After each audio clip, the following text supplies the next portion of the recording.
Hey, team players. Today we're going to be breaking down one of our favorite teams as fans, the Detroit Lions. I got to tell you, I've loved Campbell since he's come into the league.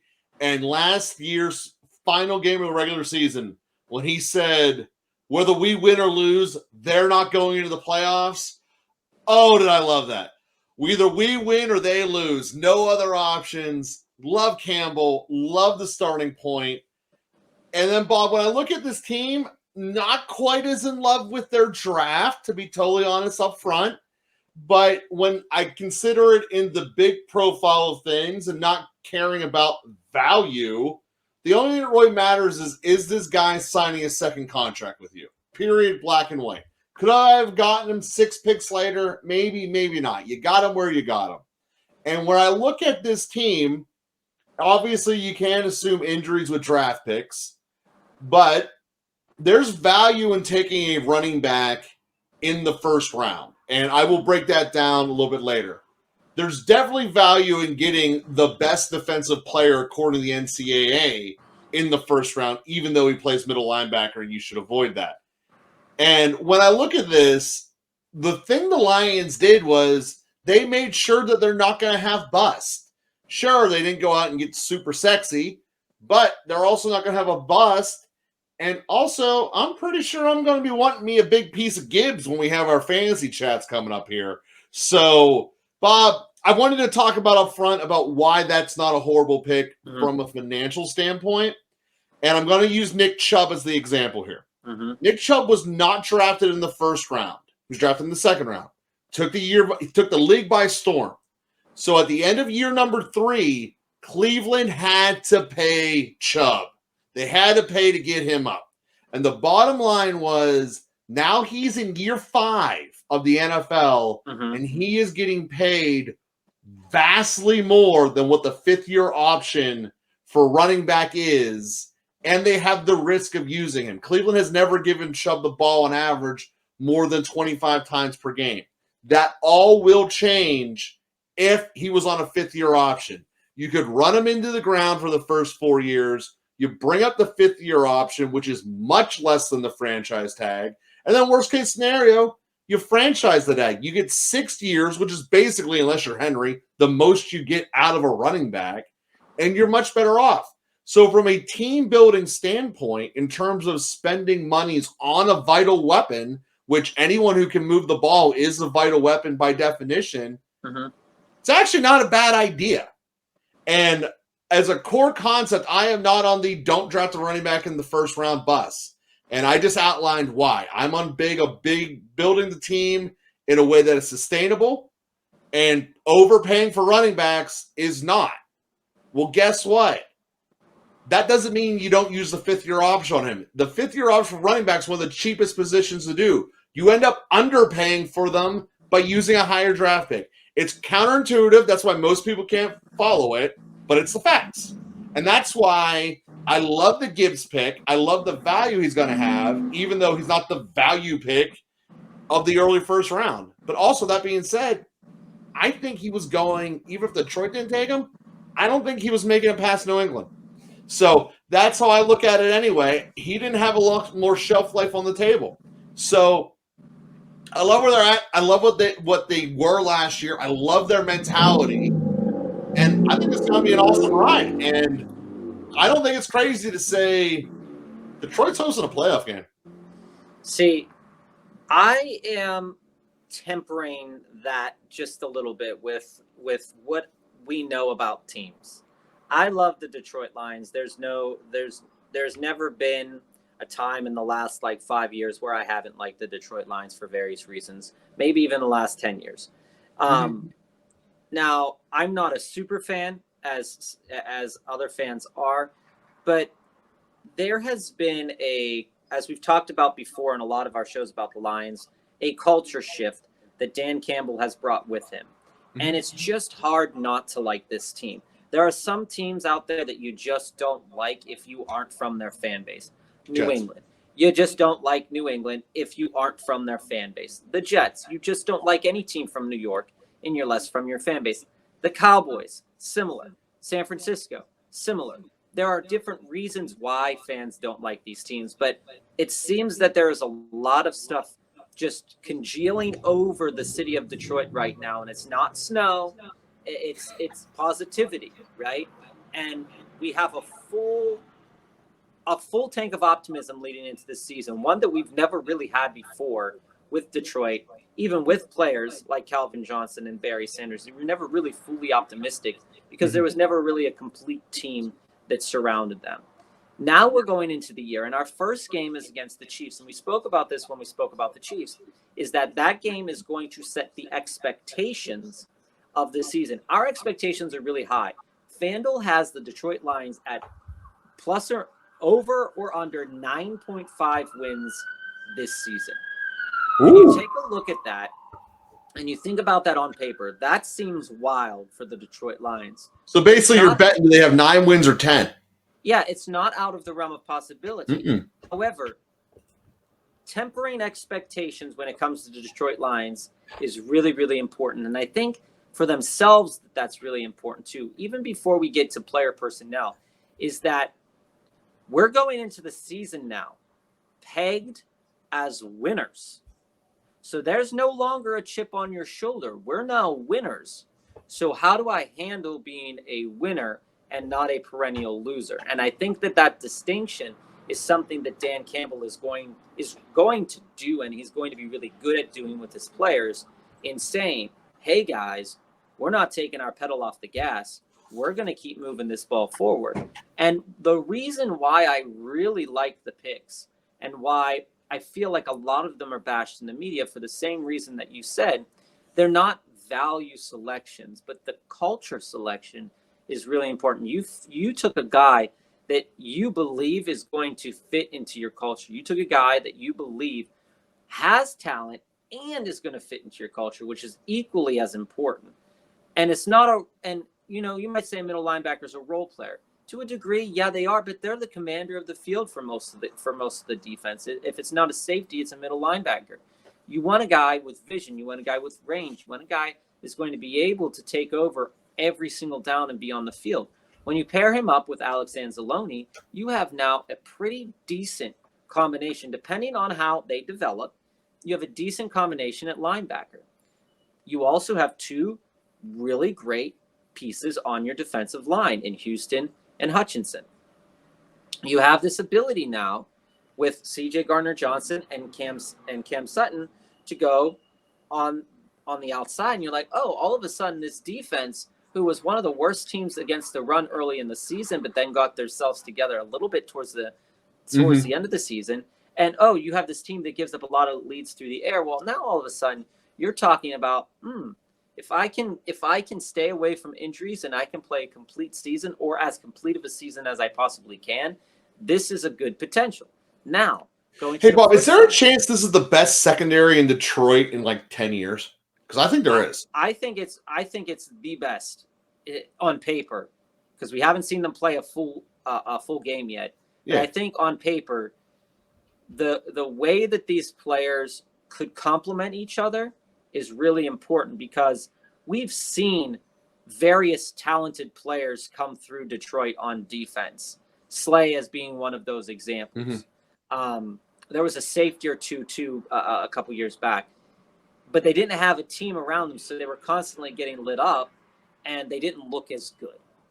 And so when you think about that team culture, these players that they went out and got on defense fit into that mold that Dan Campbell's looking for. And if healthy a full season, I think they could take the likes of their division, because the only one of those quarterbacks that is a proficient passer that we know of at this moment in time is Kirk Cousins. And we know Jordan Love has the potential to be. We know that Justin Fields has a lot of development left to do. And so if you can populate, 6 wins right out the gate there, based upon your defense, you have a really good shot at getting to 10, 11 wins. Now, going to their offense, a lot of people didn't like the Gibbs play because they already had Montgomery in the pipeline there. And if you don't know this about Montgomery, you should know this about Montgomery. He isn't always the healthiest running back that you can find. He also hasn't played a 3-down role in a significant period of time because of his injuries. And we've seen Khalil Herbert coming into games. We've seen guys like Tariq Cohen coming in and out of games. He's not a complete player. He's a very good player.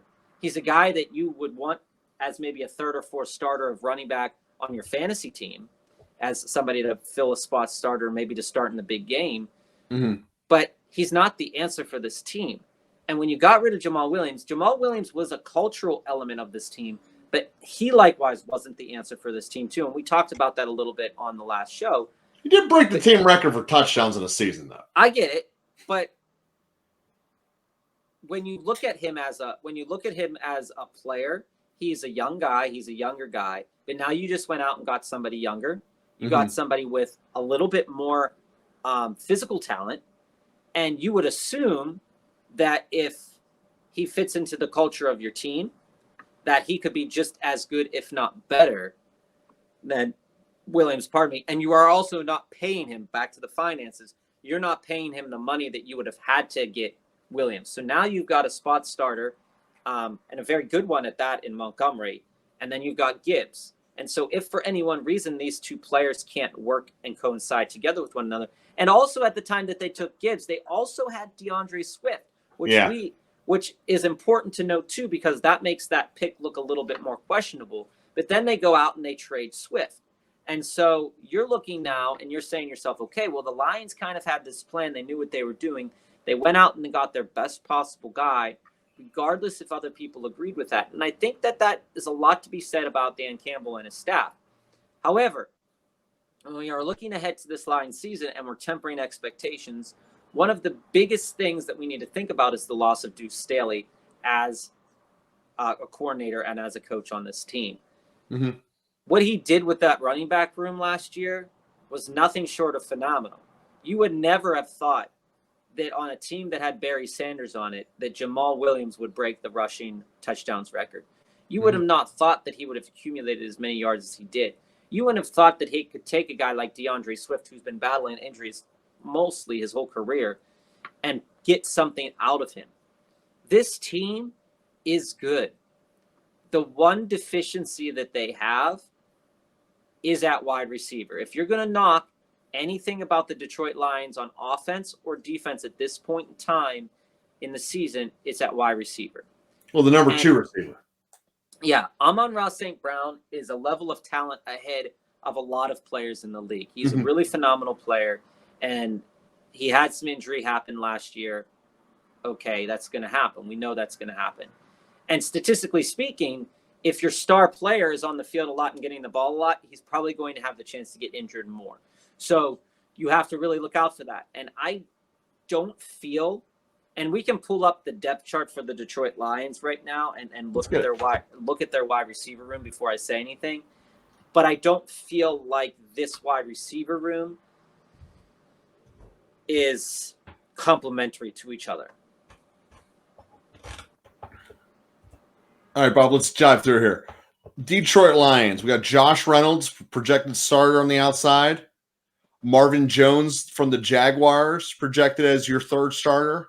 And then when we dive into the depth behind them, they're listing the 23rd pick of the 7th round as one of their next wave up to back up each of those 3 positions. Yeah, so at one point, there's not really a third receiver on this team, in my opinion. So what we need to also note, too, is they had a guy in Quintez Cephas who was actually decent, and they had to cut him because he got caught in the gambling ring with Jamal Williams on gambling in the clubhouse or in something going on within the team boundaries.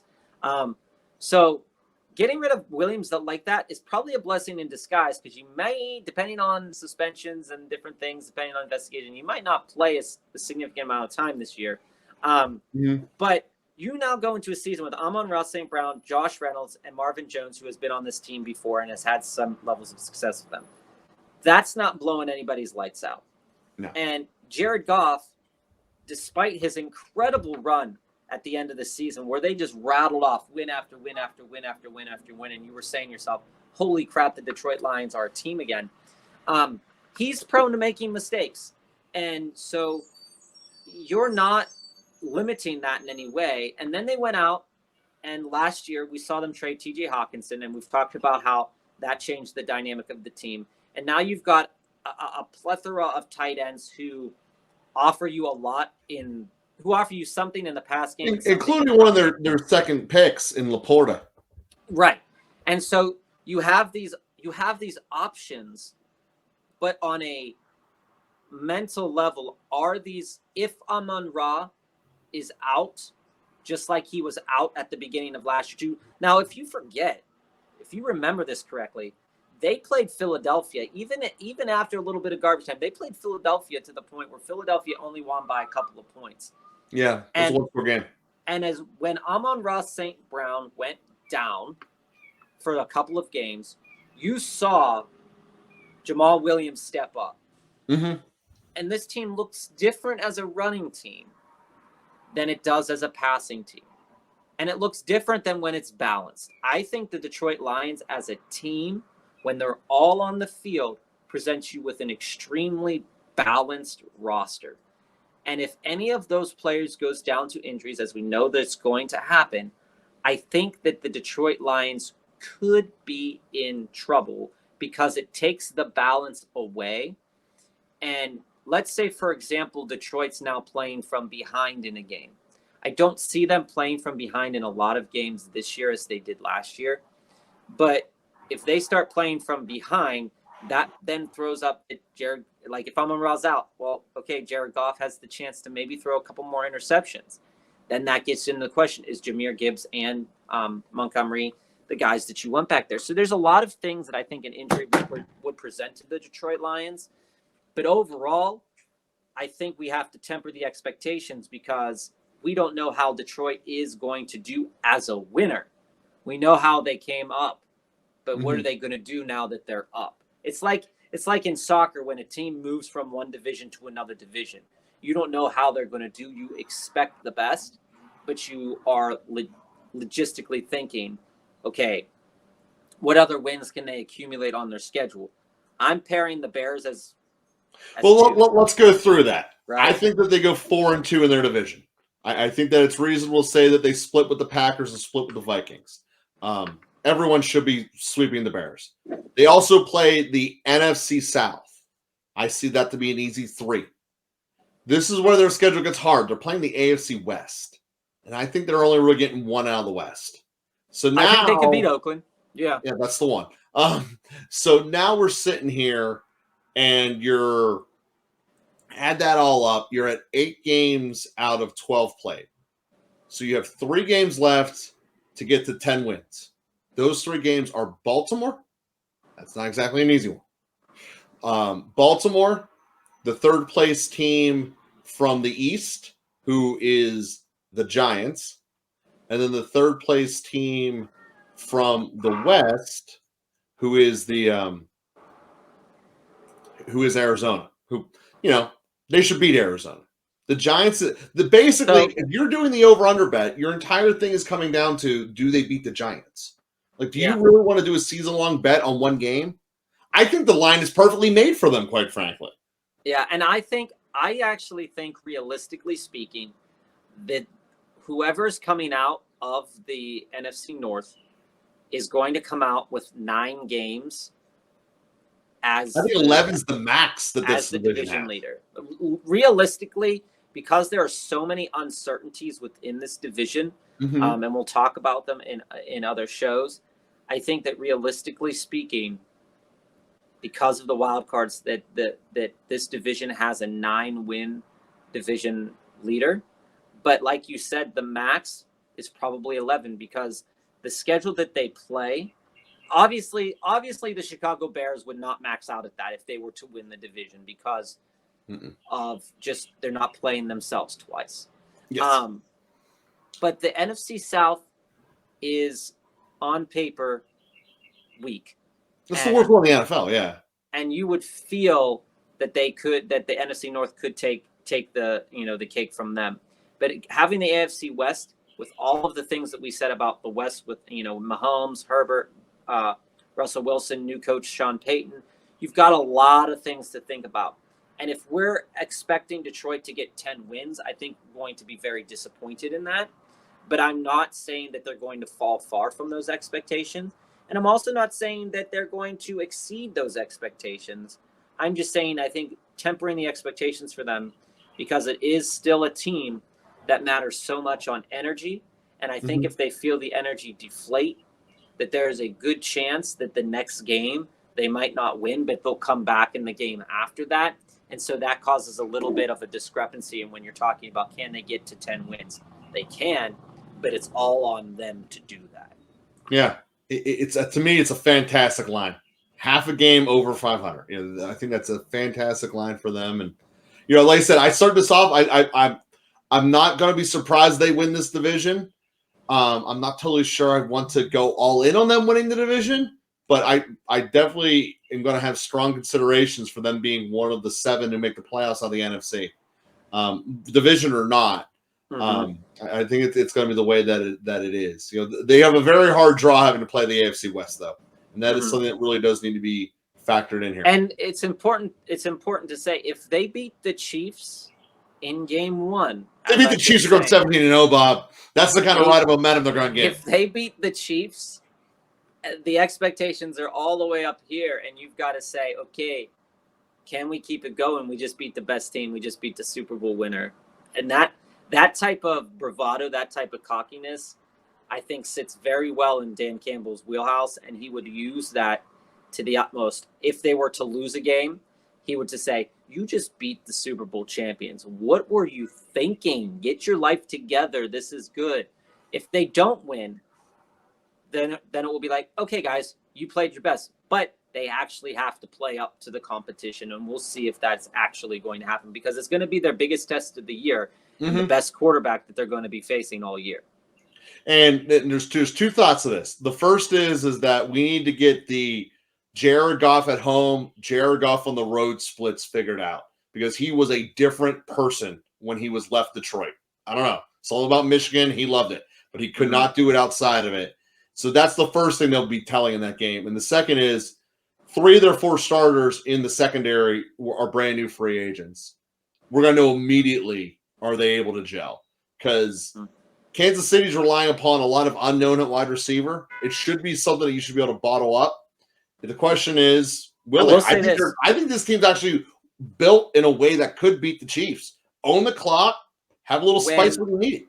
When you brought up a couple episodes ago about defenses earlier in the season maximizing their talent, and the team aspect of it is still coming together, and the better defenses will get better as the year goes on, but even defenses with some talent, if that doesn't gel, if it's just 1 or 2 pieces, I think that drawing the Chiefs as the first game of the season is a blessing for Detroit in this way, is that the cumulative parts of Detroit's defense are exceptionally talented. And exceptional talent at the beginning of the season oftentimes overcomes other things. Especially on defense. And I don't believe that the Chiefs' defense is as exceptionally talented piece by piece as Detroit's is. Now, they might gel as a unit better. But who the hell would have thought we would have said that sentence 2 years ago? But I think Detroit has a good chance in winning that game, and the momentum will define their season. This is how far Detroit has come, and all the credit to them. Because I don't think we're wrong or putting up hype and smoking anything in there. But I do think that that's a true fact. And, the division's going to be hard. It's going to be hard because of the West. But I like Detroit's chances. And also, the one thing when you play the AFC West, you're always giving that wild card team is this when the Chargers blow it. It's a way to get to 11, Bob. It's a way to get to 11. It is.